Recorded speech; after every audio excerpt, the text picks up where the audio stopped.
May 1945, near Nuremberg, Germany. The rain hadn't stopped in 3 days. It fell like punishment, soaking through the canvas roofs of the transport trucks and turning the fields into rivers of brown. The air reeked of mud, diesel, and defeat. I remember the sound of boots squelching, the rattle of chains, and the hollow silence that followed every command in English. I was 26, a nurse for a field hospital attached to the Wehrmacht's 17th Army. When our unit surrendered, there was no ceremony, no flag, just the slow, awkward moment when we realized no one was left to give orders. The Americans found us hiding in a barn, exhausted, our white bandages already gray with dirt. They called us non-combatants, but that word didn't stop the fear. We were loaded onto trucks under the gray sky, guarded by soldiers whose faces I couldn't read. Some cold, some curious, some just tired. I sat between 2 other nurses, hands folded tight in my lap, praying silently to a God I wasn't sure would listen anymore. Diary entry, May 9th, 1945. The war is over, but I feel no peace, only the waiting. The endless waiting for what comes after. The camp was a wide plain of barbed wire and mud, dotted with wooden barracks and watchtowers. They said it was temporary, a holding site for medical staff and civilians attached to the army. Still, the wire looked permanent. The first morning, we were lined up and counted. The Americans gave us coffee, black, bitter, steaming in metal cups. I hadn't tasted real coffee in years. Some refused to drink it, out of pride or suspicion. I drank mine fast, the heat burning my tongue. It felt like swallowing the world we had lost. They took our names, our papers, our possessions. When a soldier asked if I had weapons, I showed him my hands. "Only these," I said in broken English. He didn't laugh. He just nodded and moved on. Inside the barrack, the air was thick with damp wood and fear. Women whispered prayers at night. Soft, half-forbidden things. For years we'd been told when and how to pray, which words were acceptable, which saints belonged to the new Reich. Now, with no orders, no uniforms, we didn't know what was allowed anymore. One evening, as we ate our rations of watery soup, a rumor spread. An American chaplain was coming through the camp, offering services for whoever wanted to attend. The idea sounded impossible. In the Reich, faith had belonged to the state. Prayer was something to be approved, monitored. Even in secret, we prayed with the door locked. When I first heard the guard call, "Service in the yard, 15 minutes," my stomach tightened. I thought it was a trap, some kind of test, but curiosity and something deeper pulled me outside. Rain still drizzled over the camp. The American chaplain was young, his uniform clean but his face lined from fatigue. He stood beside a small wooden crate that served as an altar. On it lay a Bible, worn and swollen from damp. He looked at us, maybe 40 women, shivering in wet coats, and said simply, "You are free to pray. No one will stop you. Free." The word felt dangerous. I hesitated, eyes darting to the guards at the gate. None moved. The chaplain began to speak, slow English, but gentle. I didn't understand every word, but I recognized the rhythm of prayer, the same cadence my grandmother had whispered before bed, long before the war taught us to hate. And then something strange happened. The woman beside me crossed herself, openly, unafraid. Another followed, then another. The sound of quiet sobbing rose through the rain, soft as wings. I didn't move. My hands stayed frozen. I'd forgotten how to begin. The chaplain looked straight at me. "You can pray," he said softly. "No one will take it from you now." My throat burned. Slowly, I knelt in the mud. My knees sank deep into the cold earth. I closed my eyes and whispered the only words I remembered from childhood. "Vater unser im Himmel," our Father in heaven. The rain mixed with tears on my face. For the first time in years, I wasn't afraid someone would hear me. When I opened my eyes, I saw one of the guards watching. For a moment, fear returned, but he only nodded, just a small human nod, and looked away. After the service, I sat outside the barrack, shivering, staring at the clouds. I didn't know if God had forgiven us, but for the first time, I felt like I might be allowed to ask. Diary entry, May 12, 1945. They let us pray. No papers to sign, no slogans to repeat, just words. I didn't think faith could survive this war. But maybe faith doesn't need permission. Days passed. The Americans treated us with a strange kindness. Efficient, distant, but fair. They brought extra blankets, even gave us soap. One evening, a soldier caught me humming a hymn under my breath while I scrubbed the floor. I froze, expecting a reprimand. Instead, he smiled faintly and said, "That one's my mother's favorite." I didn't know whether to feel comforted or ashamed. At night, I dreamed of the hospital tents I'd once worked in. Blood, smoke, the endless groans of men who still believed they were fighting for something holy. I remembered the posters that told us God was with us, and I remembered the faces of the dead. Now, sitting in that camp, I wondered if God had been there at all, or if he had left us the moment we turned him into a weapon. The chaplain came back each week. He never preached about politics or punishment, only forgiveness. The word frightened me. Forgiveness was a luxury for victors, I thought. But the more he spoke, the more I realized he wasn't talking about them forgiving us. He was talking about us forgiving ourselves. That idea was harder to swallow than any defeat. One evening, as the sun finally broke through the clouds, the chaplain handed me a small book. "You speak German?" he asked. "Yes," I said. He smiled, then read this to the others. It was a German Bible, battered but intact. Inside the cover was a note, "Found in a ruined church near Aachen, 1944. I traced the handwriting with trembling fingers. For a moment, I saw not soldiers and prisoners, not enemies and victors, just people trying to rebuild their souls from the same ashes. That night, I read aloud from the Psalms until my voice gave out. The women listened in silence, the candlelight flickering across faces that had forgotten what peace looked like. And when I finished, I realized my hands were steady for the first time in months. I had lost my country, my home, my certainties. But in that moment, I had found something small and unbreakable, something that didn't belong to the Reich or the Allies or even the war. It was faith without permission, and I couldn't believe it had taken captivity to set it free. If this story touched you, subscribe, like, and leave a comment, so we can keep bringing forgotten human stories of World War II back to life, one voice at a time.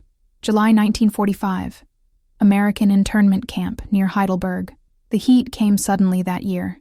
The fields outside the wire shimmered, and dust rose with every footstep. By then, I had stopped flinching at the sound of English orders. Life had settled into a rhythm of counting, cleaning, and waiting. Waiting, above all. Each morning we lined up for inspection. Afterwards, the guards allowed a few of us to work in the camp infirmary. I volunteered. Anything to keep my hands busy. There were German soldiers with infected wounds, frostbitten fingers from the winter retreat, even a few civilians who'd collapsed from exhaustion on the road when the front broke. The Americans treated them with a detached mercy. No speeches, no cruelty. Just gauze and injections and the quiet authority of men who'd seen enough death for a lifetime. That's where I saw the chaplain again. He moved among the cots like a ghost in khaki, saying little, touching a shoulder here, handing a cup of water there. His name, I learned, was Lieutenant Samuel Reeves. When he noticed me cleaning a bandage one afternoon, he nodded. "You're the nurse from the service," he said. "You stayed." "I don't have anywhere else to go," I answered. He smiled faintly. "Then maybe you can help me keep them alive long enough to find theirs." The infirmary smelled of iodine and stale sweat. We worked side by side in long silences. Sometimes he asked me the German words for the things he carried. Verband, Nadel, Herzschlag. I asked him about the hymns he hummed under his breath. "They're from Tennessee," he said once, almost apologetic. "My mother sang them when she was afraid." "I thought only we were afraid," I said. He looked at me. "Fear doesn't choose sides." Diary entry, July 17th, 1945. The chaplain says every prayer is a bridge, but bridges have two ends. I wonder if God still stands on the other side of ours. The camp changed slowly. Barbed wire sprouted flowers. Someone planted beans near the fence. The Americans started letting us walk in small groups under guard. One evening, when the light was soft and golden, Reeves stopped beside the fence and pointed west. "The war's over," he said. "You're allowed to look past the wire." I did. The hills beyond the camp were green again. For a moment, I imagined walking into them barefoot, leaving the war behind like a uniform I'd finally taken off. Inside the barracks, I kept reading from the German Bible he'd given me. Others began to join. We no longer whispered. We sang, at first softly, then louder, our voices rising through the heat until even the guards paused to listen. But not everyone approved. One evening, an older woman named Hilda, a former army clerk, snapped, "You think a few prayers will make them forget what we did?" "No," I said. "But maybe it will help us remember who we were before we did it." She turned away. Before? There is no before. Her words stayed with me. A few days later, an American sergeant came into the infirmary carrying a small box of medicine, courtesy of the Red Cross. He said, "Use it well." When he left, Reeves turned to me. "They're starting to trust you." "I don't deserve it," I said. He wiped sweat from his brow. "None of us do. That's what makes it grace." The word grace unsettled me. It sounded too easy, too clean. Every night I saw the faces of patients I couldn't save back at the field hospital. The ones who'd whispered Hitler's name between morphine breaths, believing it was still sacred. Could grace exist for them? For me, one afternoon, while cleaning instruments, I cut my hand on a scalpel. Reeves took my wrist gently and poured antiseptic over the wound. The sting made me hiss. "You always flinch at pain," he said quietly. "Everyone does," I replied. He looked at me. "Not everyone admits it." We spoke little after that, but something fragile had formed between us. Not friendship exactly, but recognition. Two people stripped of uniforms, standing on the same raw ground. In August, new prisoners arrived. Men from the Eastern Front, thin as sticks, eyes hollow. They carried stories darker than hunger. Executions, lost families, whole villages gone. The camp filled with whispers again. Reeves asked me to help translate their confessions. I wrote down their words in English, line by line. One man described shooting civilians under orders. When he finished, he began to cry, his shoulders shaking. "Gott wird mich nicht hören," he muttered. "God will not hear me." Reeves placed a hand on the man's arm. "He already has," he said. That night I couldn't sleep. Outside, lightning flashed over the hills, the air thick with the smell of rain. I thought of that man, of his tears, and of my own silence. Diary entry, August 3rd, 1945. If forgiveness is possible, it must hurt. Otherwise, it is just forgetting. In the weeks that followed, the camp transformed in small ways. The Americans built a chapel out of scrap wood. Reeves asked me to sew a white cloth for the altar. My hands trembled as I stitched, the same hands that had once tied tourniquets for soldiers shouting about destiny. When the first service was held, I stood at the back. Reeves spoke in English, but I knew what he meant. "You are not here to be erased," he said. "You are here to begin again." Afterward, he asked if I would lead a prayer in German. My mouth went dry. The other women turned toward me, waiting. I closed my eyes and said the words slowly, carefully, like handling something breakable. "Herr, gib uns den Mut, nicht nur Vergebung zu bitten, sondern auch Frieden zu lernen.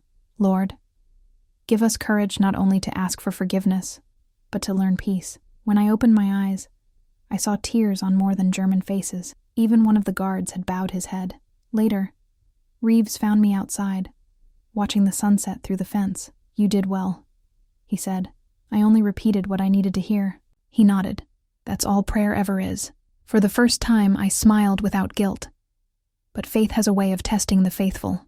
The next day, Hilda, the woman who'd mocked the prayers, was caught stealing food from the infirmary. The guards shouted. She froze, terrified. Instinct took over. I stepped between them. "She's hungry," I said. "She'll return it." The guard hesitated. Reeves appeared beside me, calm but firm. "Let me handle it," he said in English. The guard lowered his weapon. Afterwards, Hilda wouldn't look at me. "Why did you protect me?" she asked that night. "Because someone protected me," I said. She didn't thank me. She just nodded once, slowly, and went to sleep. That was enough. By September, release rumors spread through the camp. Some would be sent home soon, others transferred. The wire no longer looked endless. Still, I feared freedom more than captivity. What kind of world waited outside for those branded by defeat? Reeves stopped by the infirmary one last time before leaving for another assignment. He handed me a small wooden cross carved from a broken crate. "To remind you," he said. "Of what?" "That no one can take your prayer away again." I watched his jeep disappear down the muddy road until it became part of the horizon. That night I read aloud from the Psalms to the women for the final time. When I finished, Hilda whispered, "Amen." It was the first word of peace she'd spoken, and I realized that prayer, once forbidden, had become the only freedom we truly owned. October 1945, Bavaria, Germany. The truck that carried us away from the camp smelled of rust and rain. When the gate closed behind us, no one cheered. Freedom, when it finally came, felt weightless, like a word we no longer trusted. The Americans handed us papers stamped Entlassung, release, and small rations for the journey. Lieutenant Reeves was already gone, transferred north. He hadn't said goodbye. Perhaps soldiers learned that endings must be clean. The road wound through valleys where towns lay flattened like toys trampled underfoot. Roofless churches, fields pocked with craters, signposts shot to splinters. Every mile looked like memory refusing to fade. We were 40 women and one driver. When the truck broke down outside a village, we walked the last kilometers in silence. People stared from doorways. Thin, wary faces. To them, we weren't heroes or victims. We were reminders. I found my family's house, or what was left of it, in Würzburg. The walls still stood, but the windows were gone, glass crunching under my boots. A neighbor told me my mother had died in the bombing that March. My brother was missing, which in those days meant buried under a word no one wanted to say aloud. I swept the dust from the floor, lit a candle, and sat among the ruins. For hours I listened to the wind through the broken shutters, half expecting to hear American engines again, half hoping I never would. Diary entry, October 21st, 1945. Freedom tastes like ashes and rainwater. Perhaps peace is not a gift. Perhaps it is a test. Hunger came back quickly. The Red Cross distributed flour and beans, but there were too many mouths. People traded memories for bread, heirlooms for potatoes. I offered to work at the parish hospital in town, cleaning floors, changing dressings. The priest, Father Keller, eyed me carefully. "You worked for the army?" "I worked for the wounded," I said. He nodded. "Then keep doing that." The hospital was little more than a shell. Half the windows were boarded, and the air smelled of lye and boiled cabbage. But inside there was purpose. I scrubbed, stitched, listened. Patients spoke of lost sons, missing husbands, destroyed cities. No one mentioned faith. It was still something we handled like glass, delicate, easily broken. One evening, as I cleaned a ward, a man with an American armband entered. He was part of the Occupation Medical Corps. "You're the nurse from the camp?" he asked. His German was clumsy. "Yes." He extended a letter. "From Lieutenant Reeves. He said you might be here." My hands trembled as I opened it. "Maria, if this finds you, know that I remember our prayers in the rain. I am heading home." My mother asked if Germany still believes in God. I told her yes, because I met someone who prayed even when she didn't know if she was allowed to. Take care of your country's wounded. That's the only sermon worth giving now. I folded the paper and pressed it to my chest. In the dark, I whispered a prayer, not of thanks, but of direction. "Herr, zeig mir, wie man heilt, wenn das Herz müde ist." Lord, show me how to heal when the heart is tired. Days passed into weeks. The Americans stayed, polite, cautious shadows patrolling the streets.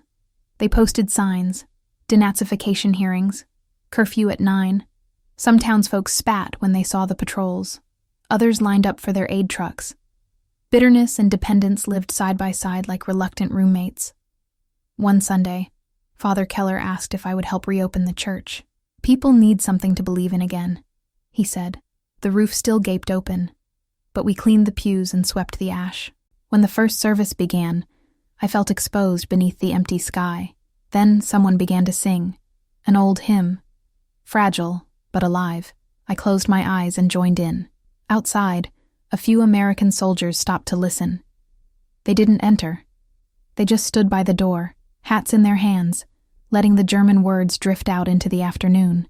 Diary entry, November 2nd, 1945. I used to pray for survival. Now I pray for courage to stay alive. Winter crept in again. Snow fell through the holes in the roof. We burned scrap wood for warmth, and still the air bit through our coats. At the hospital, cases of frostbite returned. I spent nights rubbing cold hands, whispering the same words over and over. "You're safe now." Sometimes I wondered if I said it for them or for myself. Then one morning, the Americans announced they were relocating their headquarters south. The same trucks that had brought war now carried away the men who had taught me peace. One of the soldiers recognized me at the checkpoint. "The chaplain told us about you," he said, handing me a blanket from the back. "He said you knew how to pray." I smiled, though my eyes stung from the cold. "We all do. We just forget the words sometimes." He hesitated, then said, "He also said you'd keep people warm when we're gone." That night, I used the blanket to cover a dying patient, a young mother with pneumonia. She clutched my wrist and whispered, "Is God still angry with us?" I didn't know how to answer. Instead, I began to hum one of Reeves's hymns, the same one he'd hummed in the camp while changing bandages. The woman smiled faintly before her breathing stilled. After she passed, I walked outside into the snow. The city lay silent, roofless houses gleaming under the moon. I thought of the chaplain's words, "You are not here to be erased. You are here to begin again." So I began. I gathered the women from the ward and taught them to boil herbs for medicine, to keep records, to read scripture aloud to the dying. The hospital became a place not of despair, but of endurance. People started calling us the praying nurses. At first it was meant as mockery. Then it became respect. By Christmas, candles glowed again in windows. Children's laughter returned to the streets, thin but unmistakable. We held midnight service in the church with the broken roof. Snow fell gently through the rafters as we sang. When I knelt, the wind carried the smell of pine and smoke, and faintly, I imagined I heard an echo of an American voice saying, "You can pray. No one will stop you." Diary entry, December 25th, 1945. Faith is not what the victors give you. It's what you choose to keep when they leave. As the year turned, I realized I was no longer measuring time by loss. The prayers had become habit again. Quiet, daily, stubborn. I still carried Reeves's letter folded in my pocket. Its edges were frayed, but the ink remained strong. When people asked if I still believed, I said yes, not in flags or leaders, not even entirely in myself, but in the fragile miracle that words whispered into cold air could make the heart remember warmth. Freedom had not come from gates opening. It had come from learning how to kneel without permission. April 1946. Würzburg, Germany. The river ran clear again. A year after surrender, the Maine carried no more oil slicks, no more bodies. It moved quietly under rebuilt bridges, as if trying to forget what it had seen. I walked along the bank every morning before the hospital shift, breathing the sharp spring air, letting the sound of the water remind me that even ruins can flow.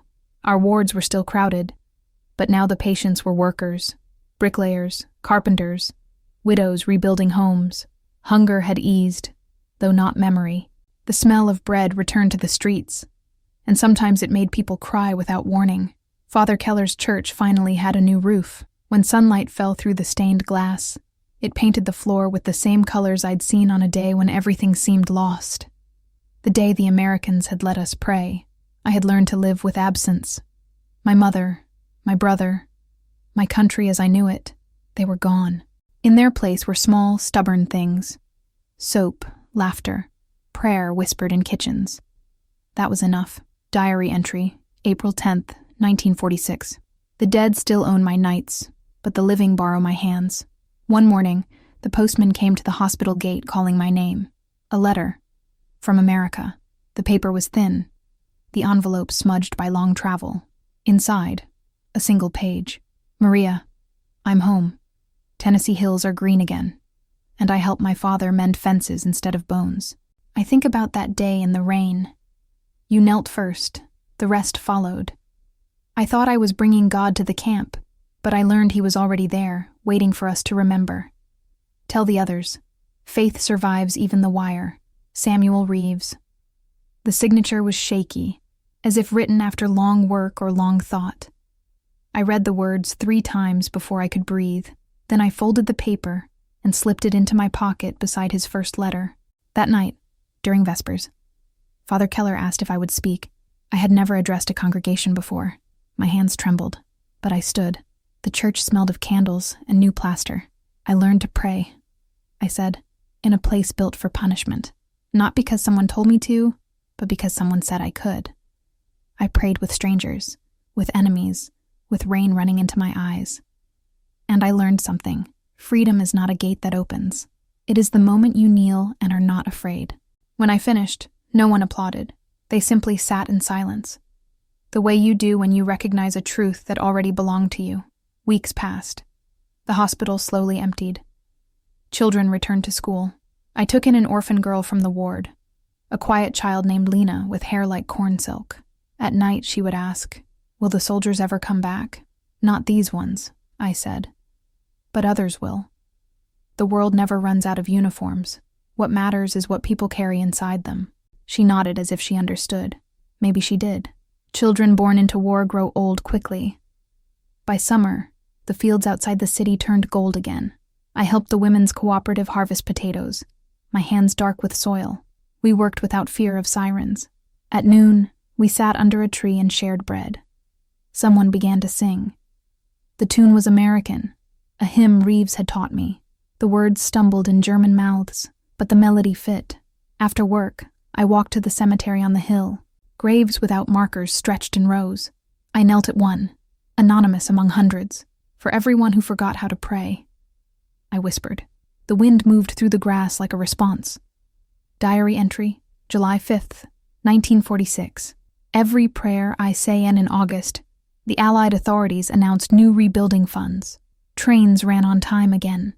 Shops reopened. People smiled in public without guilt. Yet the nights remained long. Some things peace cannot fix. I still woke sometimes to the echo of boots and rain. But instead of fear, I felt a strange calm, because I knew what to do with that memory now. One evening I took Lena to the river. The sunset glowed red over the water. "What are you thinking, Mama?" she asked. She had started calling me that without asking. "I'm thinking about a man who gave me a book and told me no one could take my prayer away. Where is he now?" "Far away," I said, "but close enough when I pray." She smiled, her small hand finding mine. We stood until the sky turned violet, and the first stars appeared. Autumn brought new uniforms, British inspectors, German police, nurses from other cities. But none of it felt like occupation anymore. It felt like mending. When the first harvest festival was held, I carried baskets of apples to the church steps. People laughed. Children chased each other through the aisles. And above the noise, the bells rang freely. Diary entry, October 1st, 1946. It is easier now to believe that God forgives us. The harder part is forgiving ourselves for needing His mercy. Later that month, a package arrived from America. No letter, just a small wooden cross wrapped in cloth. The grain was smooth, the carving rough. On the back, 2 initials, SR. I placed it above my bed beside a photograph of the hospital staff. When the candlelight hit it, the shadow stretched across the wall like open arms. I kept working, teaching, praying, not because someone commanded me, but because life had become a kind of liturgy. Bread to bake, wounds to bind, names to remember. In December 1946, during the midnight service, I led the final hymn. My voice was low at first, then stronger as others joined. I looked around the church, faces once gray now flushed with warmth, and felt something that had nothing to do with victory or loss. It was simply belonging. After the service, I walked outside. Snowflakes fell slow and soundless. The city lights flickered against the white roofs. Somewhere a gramophone played an American tune. Somewhere else a baby cried. Ordinary noises, holy ones. I thought of the camp again. The mud, the wire, the chaplain's quiet voice saying, "You can pray now." I closed my eyes and whispered the same words to the night, not as permission, but as invitation. Pray, you are free. And I knew then that I would never need a guard, a uniform, or a gate to remind me of that freedom again. If this story reached you, please subscribe, like, and leave a comment. For every forgotten voice that prayed behind wire, for every act of mercy that crossed a border, for every time faith chose to survive when everything else was taken. The more we remember, the freer we all remain.